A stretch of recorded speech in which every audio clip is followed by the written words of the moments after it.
nadie que me detenga.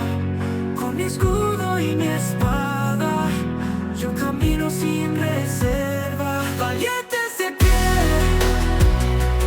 con la luz de nuestro Rey. Nunca solos en la batalla, Jesús siempre da la talla. Prácticamente llegado a la mitad del mes número 7, y hoy vamos a continuar con Lucas capítulo 6.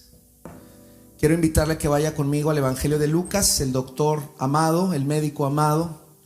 Lucas 6, versículo 12 en adelante, y que lo podamos leer juntos. Lucas capítulo 6, versículo 12 en adelante. ¿Sí traje su Biblia, hermano? A ver, muéstremela. ¿Dónde está su Biblia? Eso.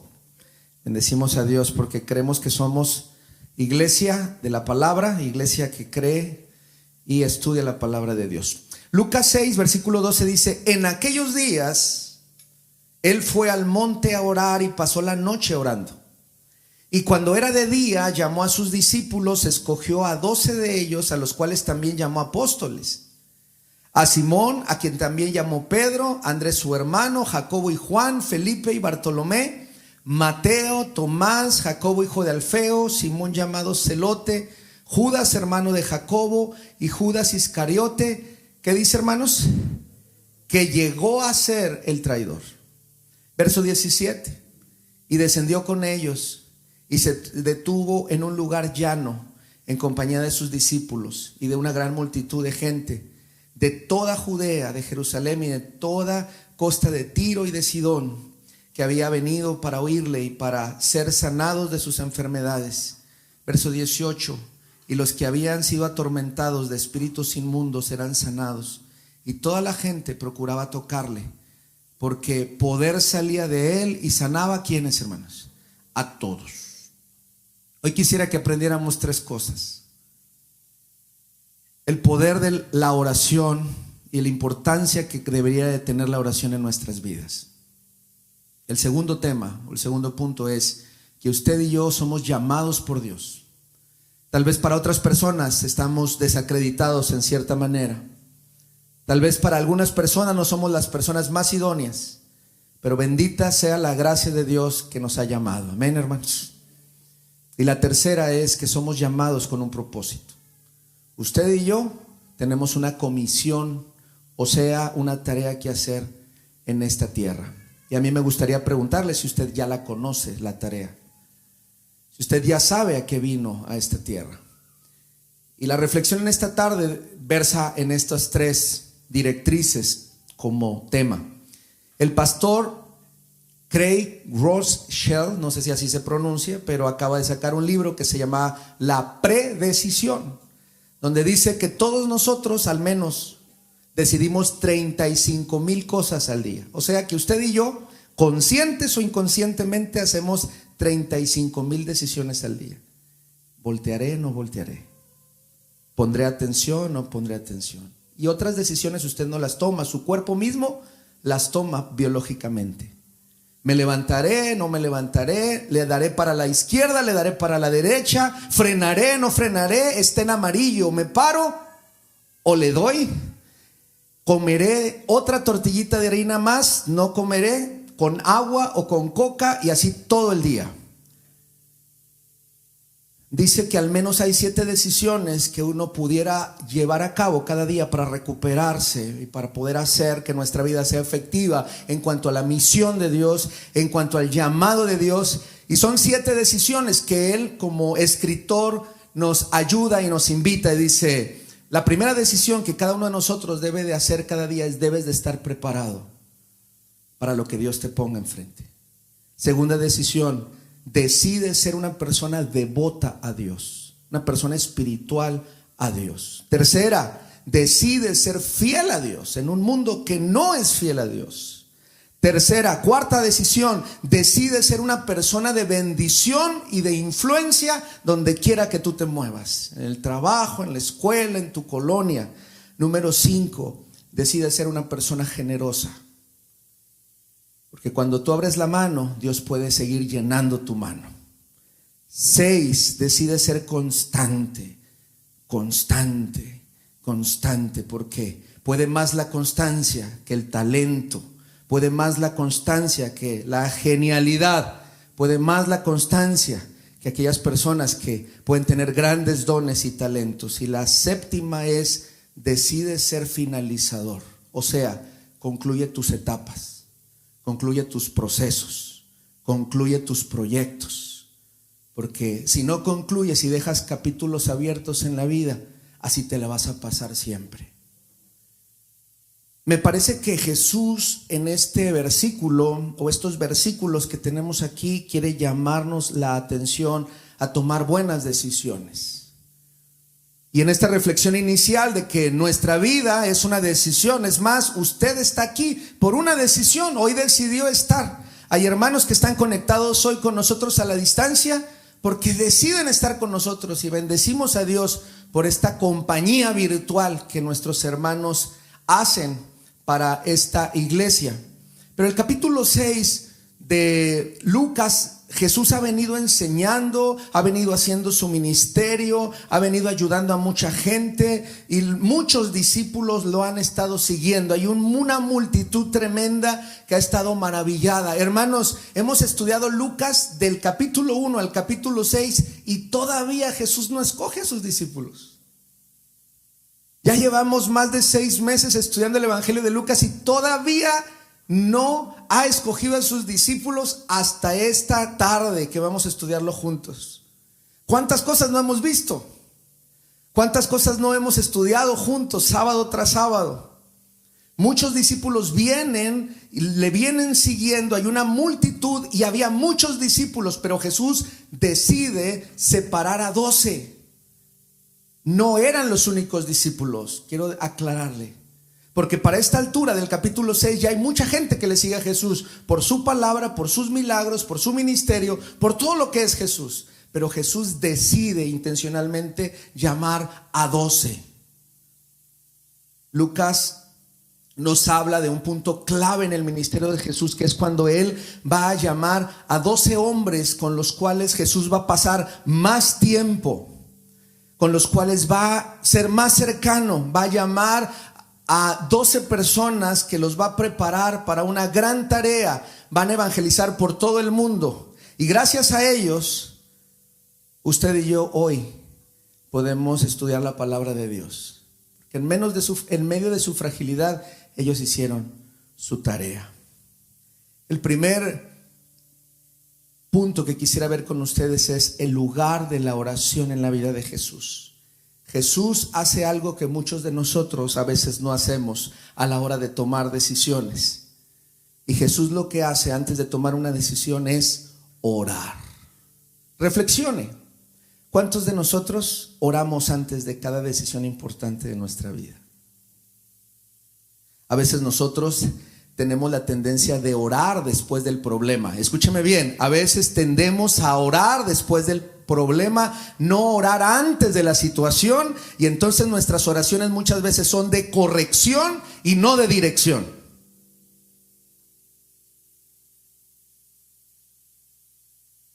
La palabra de Dios hoy nos está invitando a que la herramienta de la oración la utilicemos para nuestra dirección.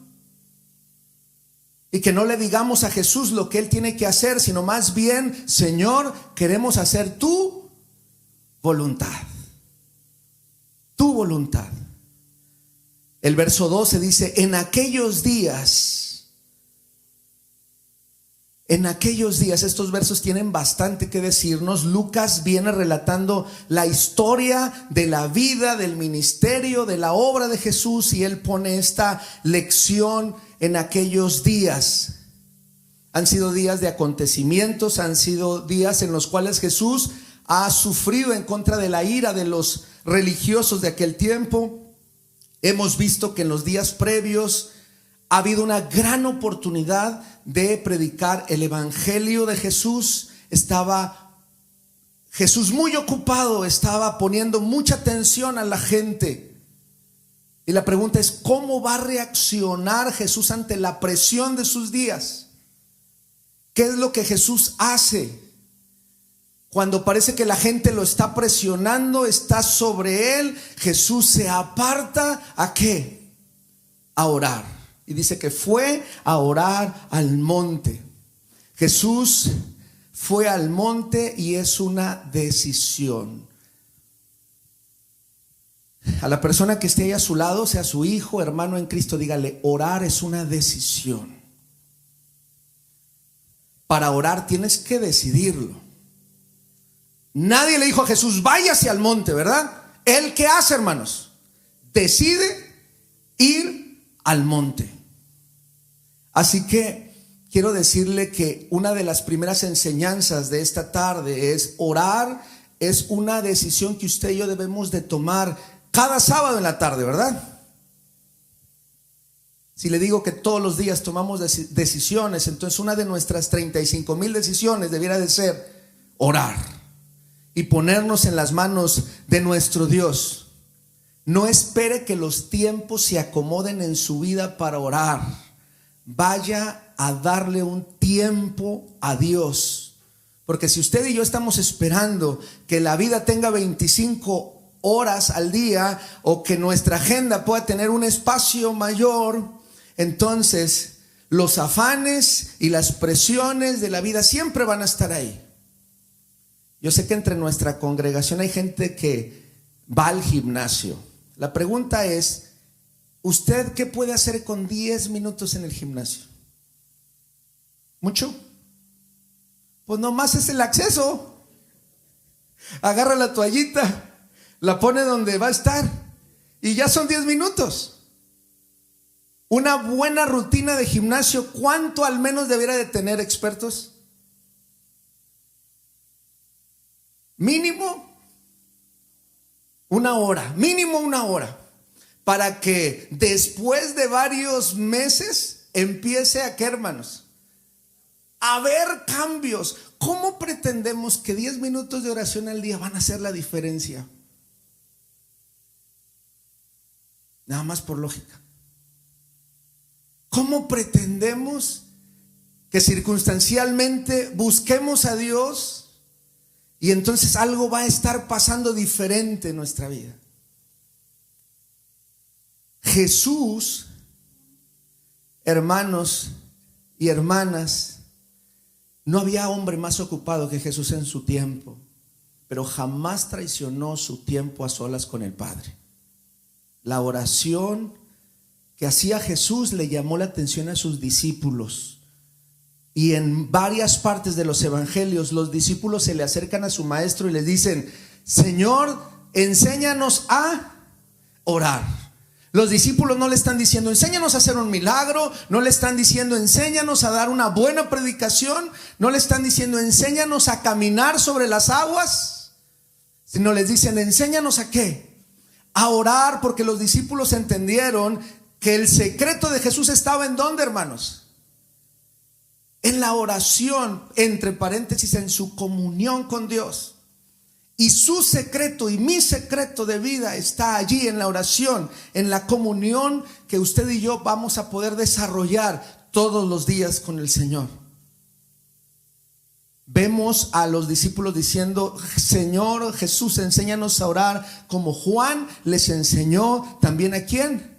A sus discípulos. La oración no era clave solamente para la vida de Jesús, sino también para la vida de Juan, aquel que estuvo antes preparando el camino del Señor. En ocasiones, lo más rezagado de nuestra vida como cristianos empieza a ser la oración. Y hoy a mí me toca como predicador traerlo a la mesa y decirles, hermanos, es necesario.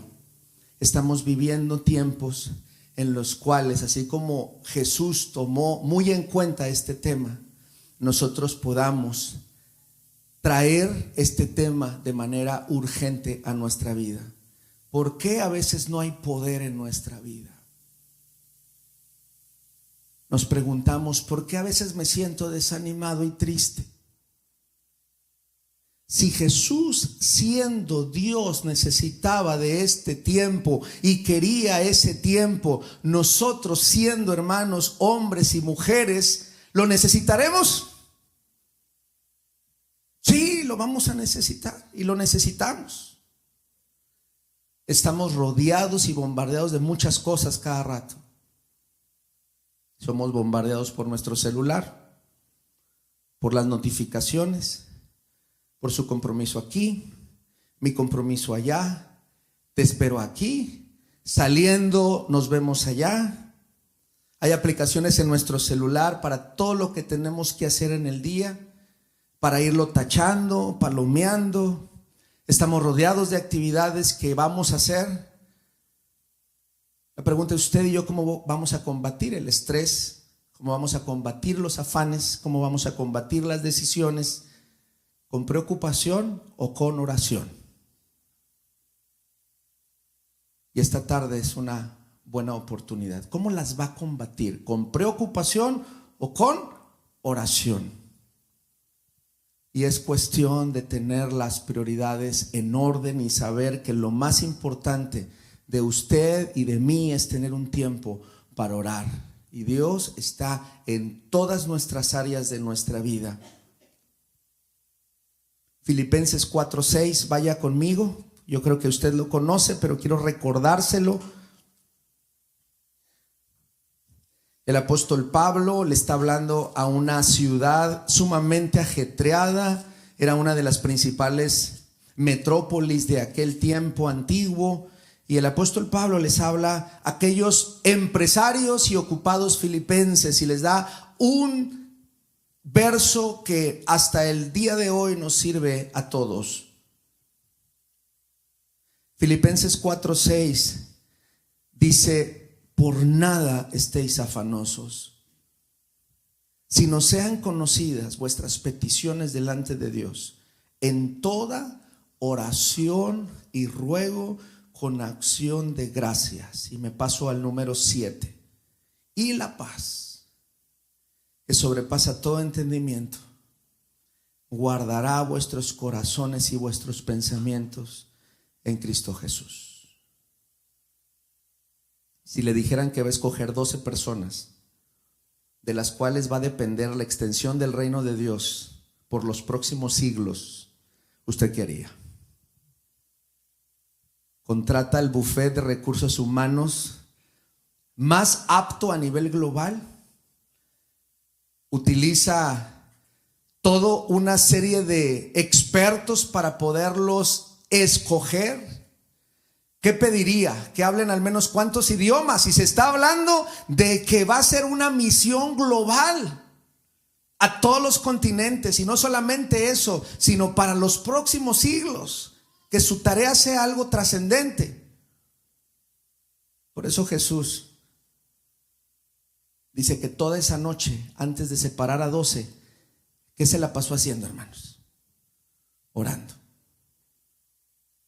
¿Cuántos de nosotros tenemos que tomar una decisión importante para usted y para su familia en los próximos días, en las próximas horas o para los próximos años? Jesús estaba proyectándose varios siglos después. Eso pasó en el siglo I y todavía hasta nuestro siglo XXI tiene implicaciones esa noche de oración. Mamás, una noche de oración hace la diferencia en su familia. Papás, una noche de oración hace la diferencia con ustedes. Esposos, una noche de oración hace la diferencia en su matrimonio. Hermanos, todos, iglesia, una noche de oración no solamente puede afectar nuestro día, sino puede afectar las siguientes generaciones. Amén. Esa noche de oración hizo un cambio tremendo. Antes de esa noche de oración nadie conocía a Mateo. Antes de esa noche de oración nadie conocía ni a Juan, no conocían a nadie, hermanos. Pero esa noche hizo la diferencia. Así que no me diga que no funciona la oración. Si a Jesús, que sabía todo, que venía del Padre, tomó una pausa santa cuando todos estaban dormidos, cuando todos estaban roncando, Él dijo: es necesario que estas horas las invierta así. ¿Es cómodo? No es cómodo. Claro que no es cómodo. Ser espiritual en esta sociedad es cómodo. Claro que no. Lo más fácil es no ser una persona espiritual, pero es lo que nos conviene porque es un tema eterno. Porque lo que decidimos no solamente trasciende para el aquí y el ahora, trae implicaciones eternas. Cosas que usted y yo no vemos. Cosas que no proyectamos. Usted y yo alcanzamos hasta cierto momento. Usted despide a su familia en la puerta de la casa y solamente lo encomienda en manos de Dios, pero no sabe qué va a pasar. No sabe con quién se van a topar. No sabe. Y yo no sé tampoco. Pero tenemos un Dios que sí lo sabe todo. Y Él nos invita a que confiemos en Él. Y una manera de demostrarle que confiamos en Él es buscarle en oración. Todos enfrentamos retos, sí. Demandas de la casa, de la familia, del trabajo. Los problemas no dejan de ocurrir. Bombardeados por todas partes. ¿Qué vamos a hacer? Esas situaciones, quiero decirle, no van a cambiar. Esas ahí van a estar todos los días. Los hijos están pequeños y los problemas están pequeños. Los hijos están adolescentes y los problemas están medianos. Los hijos crecen y luego crecen más. Siempre vamos a tener retos. Jóvenes que están aquí, Jesús le dijo a sus discípulos: oren para que no entren en tentación. Este mensaje no nada más es para los jóvenes, es para todos. No les dijo: oren para que no venga la tentación. La tentación siempre va a venir. La oración y su autoridad espiritual va a decidir si usted entra o no en esas pruebas y tentaciones que todos los días llegan y tocan a la puerta de nuestra vida. La fuerza de la oración es para que tú tengas en tu mano la sabiduría de abrir la puerta o dejarla cerrada porque no te conviene.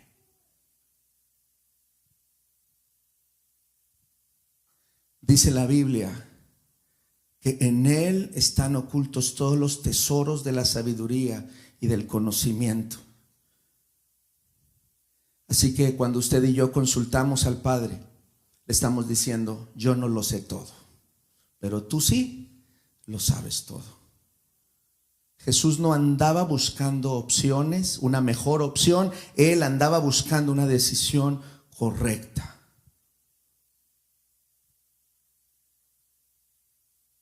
Amada iglesia, ¿cómo oramos?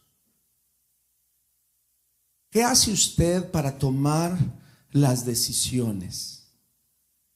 ¿Estamos siendo aconsejados por Dios o nosotros estamos aconsejando a Dios?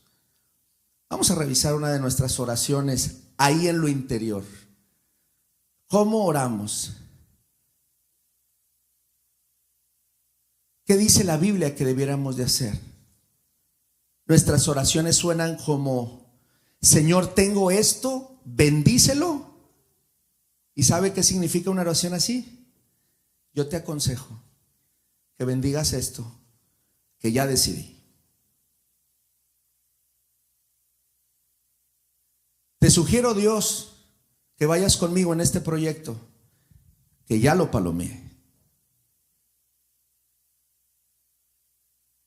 Y cuando realmente tomamos la oración como dirección, le decimos: Señor, será tu voluntad que yo vaya, que yo haga, que yo decida, que yo hable, que yo me enlace, o que yo corte, o que yo haga o deje de hacer. Jesús, pudiendo decidir, antes de decidir, dice: pasó la noche, Lucas 6:12, pasó la noche orando a Dios. Y entonces, y solo entonces, verso 13. Me encanta el lenguaje del médico Lucas, porque cada palabra tiene un significado, tiene una fuerza cada una de sus palabras. Dice: y pasó la noche orando a Dios. Y luego dice: y cuando era de día. Iglesia, ¿no has visto el día en tu vida? ¿Qué tendríamos que hacer? ¿Te falta ver luz en alguna área de tu vida? ¿Qué tendríamos que hacer? Lucas no desperdicia frase ni palabra. Lucas está diciendo que después de una noche, de una velada, de un tiempo de dependencia con Dios, se hizo la luz. Que después de un tiempo de dependencia y decir, yo no sé qué hacer, no sé a quién escoger, yo creo que no tenemos personas a quien escoger, Señor. Pero después de eso dice, y vino, y cuando era la luz, empezó a llamar, a tomar decisiones después de que le dejó absolutamente todo al Señor. ¿Cuántos nos sentimos así hoy?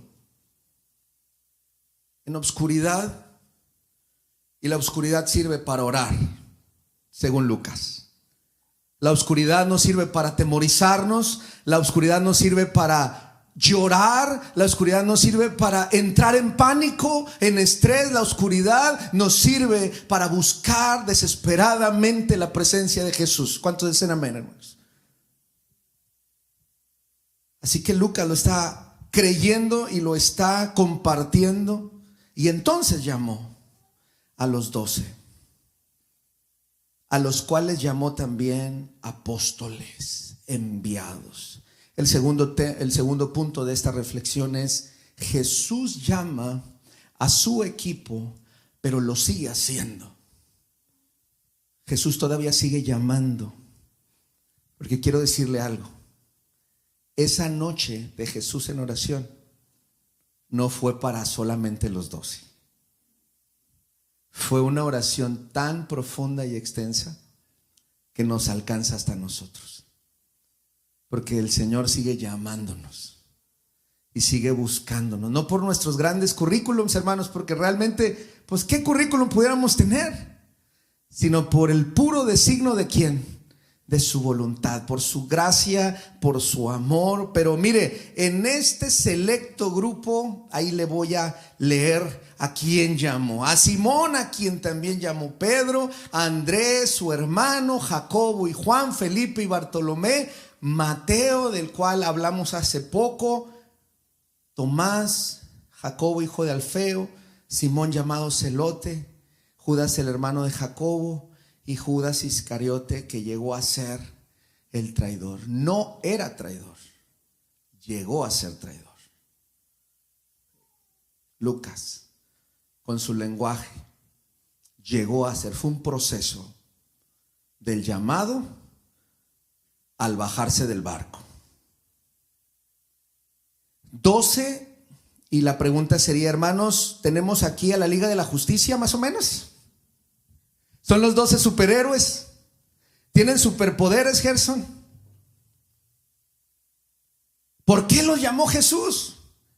Y la pregunta que es, si de los 12 uno lo traicionó, entonces esa noche de oración no valió la pena. Entonces la oración no tiene resultados porque uno de los cercanos lo traicionó. Entonces ya no vamos a orar porque una ocasión nos fue mal en la vida. Vamos a dejar de asistir a la iglesia, ya no vamos a orar porque nos apareció un Judas en la vida. ¿O qué vamos a hacer? Porque si a Jesús le apareció un Judas en su vida, ¿por qué a usted no le va a aparecer un Judas o una Judas? Y la pregunta es, ¿qué va a decidir hacer? ¿Usted no cree que Jesús ya conocía los currículums de cada uno? Sí, pero a pesar de eso, le da la oportunidad a todos, incluyendo a Judas. Y bendito sea Dios, porque tal vez muchos de nosotros, antes de que nos llamara Jesús, ya teníamos todo para ser Judas. Pero gracias a Dios que nos libró. Y seguimos luchando con el Judas interior, que a veces quiere traicionar al Señor, pero dice: Señor, ayúdame a vencer la tentación. Y de repente se nos va la pierna para el otro lado y el Señor nos llama con su Espíritu Santo. El apóstol Pablo dice: lo que no quiero hacer, eso hago. Y lo que quiero hacer, eso no me da, no me nace. No me nace. Y entonces me parece que la selección es algo que debiéramos de resaltar en esta tarde. Pedro Simón no era su nombre. Jesús le pone Petros. Es una palabra. Petra, usted lo conoce. Petra es una gran masa de piedra. Pero Petro es una piedrita. Y que tal vez esa piedrita en el ministerio de Jesús estuvo en el zapato de Jesús. Pero ahí lo llamó. Petro significa eso, piedrita. No sé si era para bajarle los humos a Pedro, porque en todas las listas aparece en el primer lugar. Al menos hay 4 listas en la Biblia y en todas aparece Pedro por su liderazgo. Liderazgo para bien o para mal, pero era el líder. Sabía lo que había en el corazón de Pedro. Y ahí, hermanos, está el Señor llamándolo. Pedro tal vez no tenía muy buen currículum, porque algunos dicen que no sabía ni leer ni escribir. Él solamente era un pescador. Y que las cartas de Pedro realmente tal vez no las escribió él, las escribió Juan Marcos. Pero a pesar de eso, el Señor lo llama, lo bendice y lo hace parte de su equipo. ¿Se identifica usted con este llamado? Dios sigue llamando a personas para su equipo. Andrés es el hermano de Pedro.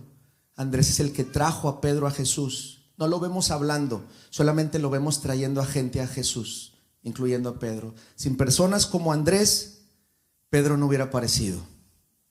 Hay gente que dice: yo no sé qué de hacer, pastor, pero mire, ahí invité a tal amigo. Yo no sé qué hacer, pastor. Yo abro mi casa, tengo el grupo familiar, yo no les voy a decir nada, pero ahí están, ¿verdad? Yo no sé más. Bueno, gloria a Dios por personas como Andrés, porque acercan a las personas a Cristo, y otras personas tal vez son parte del mismo proceso. Jacobo era un pescador del círculo interno, de los 3 más íntimos de Jesús.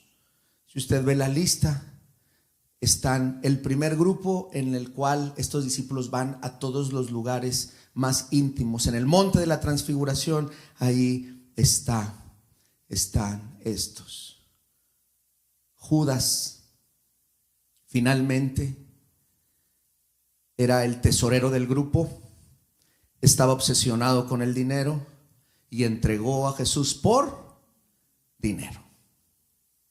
Atención, dice que Judas, el que llegó a ser traidor, o se hace que cuando Jesús lo llamó todavía no era. El problema es que Judas quería usar a Jesús para su conveniencia. Es el problema de la gente que quiere usar a Jesús para lo que él quiere, lo que le conviene, en lugar de adorarlo, de seguirlo, de servirlo por lo que realmente es Jesús. Judas le da la espalda al maestro.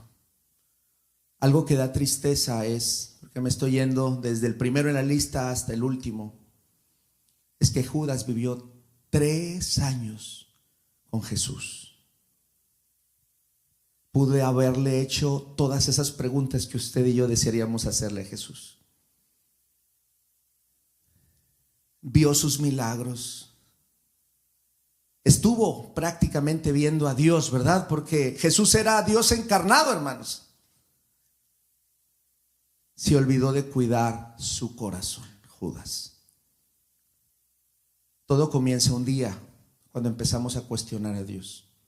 ¿Por qué me está pasando esto a mí? ¿Por qué me está sucediendo esto a mí? Y cuando empezamos a abrir una grieta en nuestro corazón, y esa grieta se va haciendo más grande, y nos olvidamos que el Señor nos eligió, que el Señor está con nosotros, que nuestro enfoque no debiera estar en las cosas como el dinero. Sí, se necesita dinero para operar en este mundo, pero nuestro enfoque no debiera estar allí. ¿Les faltó algo a los discípulos en el tiempo que estuvieron con el Señor, hermanos? No, Jesús estuvo proveyendo. Ahí estuvo proveyendo. Pero un día Judas decide bajarse del barco. Judas decide vender a su Señor. ¿Se equivocó Jesús en la selección? No. Judas dejó a su Señor. Yo quiero invitarle y rogarle que lejos de todos nosotros sea abandonar a nuestro Señor. Aunque nos estén dando los tesoros de este mundo, aunque nos estén dando los tronos más grandes de este mundo, nunca neguemos ni vendamos a nuestro Señor. Porque creo que la gracia del Señor, hermanos, es lo que le da sentido a nuestra vida. Usted puede poseer todo lo que tal vez otros envidiarían, pero si usted no tiene al Señor en su corazón, usted siempre se va a sentir vacío. Siempre se va a sentir vacía. Así que creo que hasta este tiempo Jesús sigue buscando hombres y mujeres para cambiarles la vida, para que Dios sea glorificado. Es lo que hace Jesús, hermanos. Eso es lo que hizo con estos hombres, menos con uno. Así que el impacto del cristianismo no se trata de nosotros. Que crezca una iglesia no se trata de nosotros. Que florezca un lugar de la predicación no se trata de nosotros. ¿Se trata de quién, hermanos? De Dios, se trata del Señor. Así que no es por mí, es por el Señor. Amén, hermanos. De eso se trata. Pudo haber el Señor llamado al Harvard de aquel tiempo, ¿verdad? Pudo haber ido a la sinagoga de Jerusalén y sacar lo mejor. Pudo haber ido a Alejandría, donde estaban los grandes intelectuales de aquel tiempo. Pudo haber ido a Babilonia. Pudo haber ido a Egipto. Pero no, fue a una costa y se trajo a unos pescadores.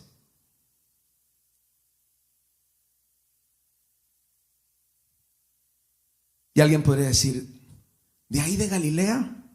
Sí, de Galilea. Porque no se trata de Galilea, sino se trata del Señor. Amén, hermanos.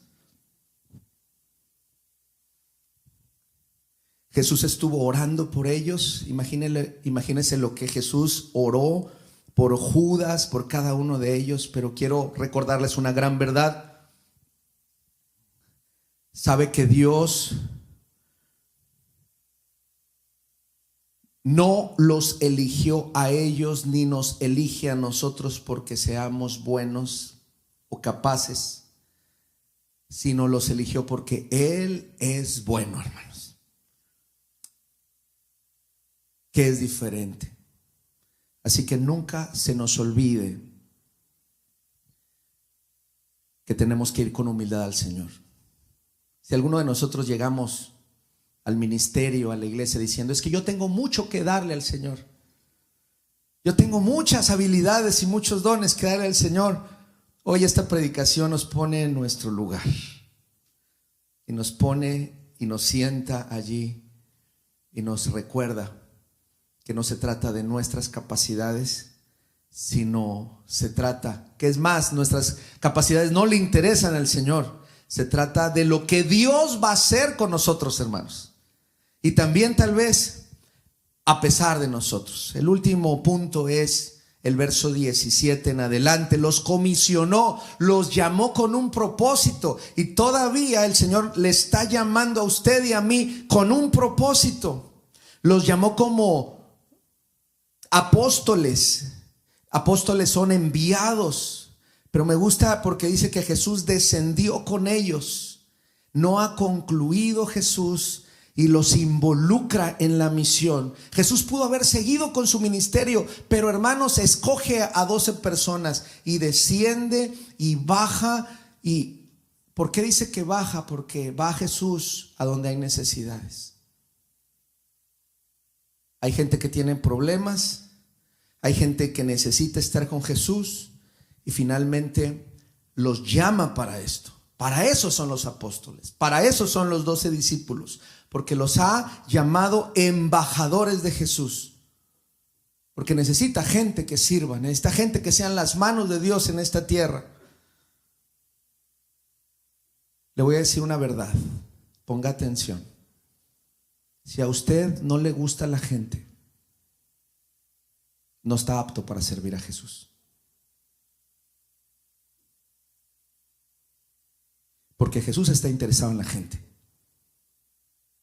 Si a usted nada más le interesa usted y después usted y al final usted, no tiene la vocación para servir a Jesús. Si generalmente tienen problemas o tenemos problemas con la gente, somos conflictivos y tenemos dificultades con la gente, yo creo que Jesús va a batallar para usarnos, y no porque no tenga el poder. Jesús está interesado en ayudar a la gente, en salvar a la gente. Y si usted y yo somos conflictivos con la gente, pues tenemos un gran problema. El Señor necesita trabajar en nuestra vida. ¿Por qué no escogió a otros? Tal vez porque no estaban tan preocupados por la gente, o porque no vivían las necesidades de un pueblo humilde y letrado como Galilea. Llamó a 12 de los pobres alfabetas, tal vez, para poderlos utilizar. ¿Por qué? Tal vez porque ellos sabían de primera mano lo que significaba batallarle en la vida. Amados hermanos e iglesia, necesitamos bajar a donde está la gente, donde está el problema, donde está la presión, donde podemos seguir a Jesús y presentar a Jesús y llevar al Señor Jesús. Así que la predicación de hoy habla a la madurez de cada uno de nosotros.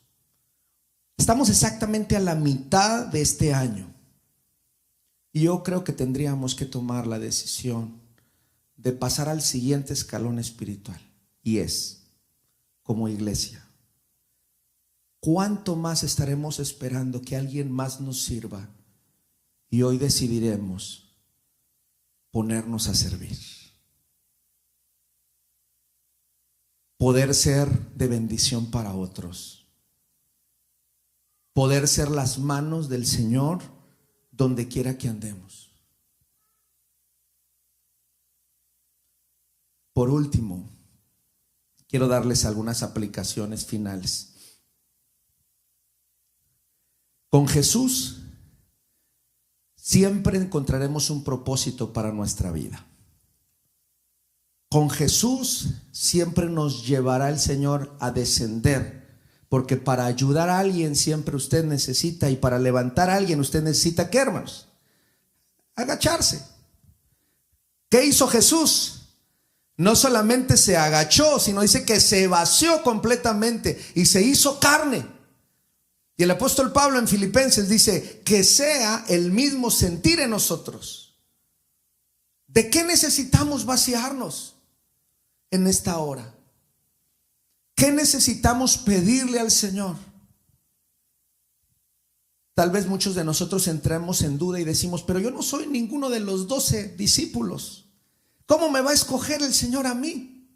Hombre o mujer. No soy el discípulo 1, el discípulo 2. Es más, ni me llamo como ninguno de los 12 discípulos. Pero quiero decirle que el Señor puso sus ojos en usted. Pedro, el que tal vez entró en crisis de fe, escribió lo siguiente. Primera de Pedro 2:9. Mas vosotros sois linaje escogido. Sí nos escogió el Señor y nos sigue escogiendo y nos sigue llamando. Amén. Tal vez no seremos los 12 discípulos del tiempo de Jesús, pero somos parte de los discípulos que Jesús necesita y quiere de manera urgente en este tiempo. Mas vosotros sois linaje escogido, real sacerdocio, nación santa, pueblo adquirido por Dios. Qué bendición, ¿verdad, hermanos? Somos especiales, amén. Y ahí nos podemos ir, todos bien contentos. Somos especiales y en filita y cantando, ¿verdad? El punto es, ¿para qué?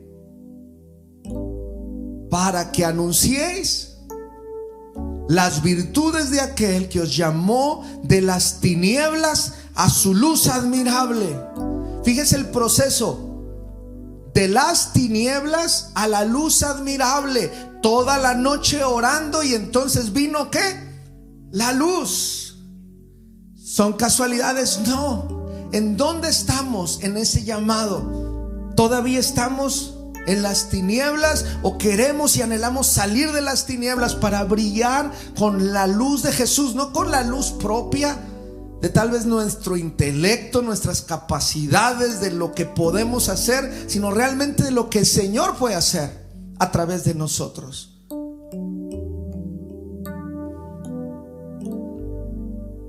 Verso 10 nos ubica. Vosotros, que en otro tiempo no erais pueblo. Como que está haciendo una remembranza. Pedro arriba de una barca, oliendo a pescado, mal hablado. No sé cómo era Pedro, pero creo que se está identificando con su misma historia. Vosotros que en otro tiempo no erais pueblo, pero, que benditos peros de Dios, pero que ahora sois pueblo de Dios, que en otro tiempo no habíais alcanzado misericordia, pero ahora habéis alcanzado misericordia. Si usted y yo hoy tenemos ciertas dudas, yo le recuerdo, pero Dios puso su mirada en usted. Dios puso su mirada en usted. Pero aquí los peros, hermanos, nos pasan desapercibidos. Que el Señor toque nuestros corazones profundamente en esta tarde. Debiéramos de reconocer la gracia del Señor para escoger a las personas tan imperfectas como los 12 discípulos y tan imperfectas como lo somos nosotros. Y a pesar de eso, el Señor se perfecciona en la debilidad. Amén. Y por último, quiero invitarle a que hagamos un compromiso con el Señor de buscar su dirección, como Jesús lo hizo. Buscar su rostro. Buscar el mejor rumbo para nuestra vida. Y lo podemos hacer a través de tomar en serio la oración. Esa decisión laboral que estamos buscando, ¿le ha preguntado usted la opinión a Dios? ¿Realmente ha pasado tiempo y está esperando que Dios le diga lo que está buscando? Esa relación sentimental que está usted esperando, ¿está buscando dirección de Dios o usted está tomando sus propias decisiones? ¿Realmente estamos interesados en lo que Dios tiene que decirnos a nosotros? ¿O realmente nada más le estamos sugiriendo, orientando? Estos son mis planes, solo fírmalo, Señor. Eso no dice el pasaje de esta tarde. Es: primero búscame y entonces te ayudo a decidir. No decidas y luego me buscas. Es un buen momento en nuestra vida. Creo que estamos comenzando la segunda parte de este año para tomar mejores decisiones de las que hemos tomado, para buscar al Señor con todo nuestro corazón. Amada iglesia, conclusión, tenemos que reconocer, como dijo Jesús: separados de mí, nada podemos hacer. Así que entonces, cuando usted y yo oramos, estamos reconociendo que nosotros no podemos hacer nada, que nos humillamos delante del Señor y que le decimos: Señor, entregamos nuestra voluntad, solamente danos la valentía para obedecer. Porque tal vez sabemos cuál es la voluntad de Dios, pero no es tan cómoda, pero es lo mejor. Quiero invitarle que terminemos orando. Póngase de pie, por favor. Si usted y yo hemos estado descuidando el área de la oración, o yo le animo a que hagamos compromisos con el Señor. Si usted ha sido llamado por Dios a una tarea y ya usted sabe, pero ha retrasado la decisión, hoy dígale al Señor: heme aquí. Usted dice: es que, Señor, pues mira quién soy. No se trata de lo que somos nosotros, sino de quién es Él. Amén. Gracias, Señor, por tu palabra, por tu misericordia, por tu bondad y por lo que nos dices esta tarde. Porque nos recuerda, Señor, el valor que existe en buscar tu dirección, tu sabiduría, tu rostro. Si alguno de nosotros estamos tomando decisiones sin ti, perdónanos. Tal vez nos hemos topado en la vida, Señor, con situaciones que no han funcionado, y hoy nos recuerda, Señor, que necesitamos ponerte en medio de nuestra vida, no sugerirte lo que queremos o lo que tienes que hacer, sino venimos a pedirte dirección en los proyectos, en los planes, en las decisiones de vida, en nuestra familia, con nuestros hijos, en los empleos, en los proyectos académicos, en el área, Señor, laboral, sentimental, en todas las áreas de nuestra vida te pedimos dirección. Nosotros no vemos tan amplio como tú miras, Padre. Para ti no existe el tiempo, para nosotros existe el pasado, presente y futuro. Tú miras todo, por eso nos conviene depender de ti. Gracias, Señor, por escoger a hombres y mujeres imperfectos donde cabemos todos. Gracias por tu misericordia, por tu compasión, por confiar en nosotros el proyecto hermoso del Evangelio, a pesar de que tenemos manos imperfectas, a pesar de que somos candidatos perfectos para traicionarte, pero aún así sigues votando por nosotros en tu amor y en tu misericordia. Que jamás, Señor, abandonemos tu camino como lo hizo aquel discípulo. Que jamás, Señor, vendamos, Señor, la comunión que tenemos contigo, Señor, por un trozo de metal, por un placer de este tiempo, Señor, sino reconocer que separados de ti nada podemos hacer y que nuestra vida está escondida en ti solamente. Toca nuestra vida y nuestro corazón en el nombre de Cristo Jesús.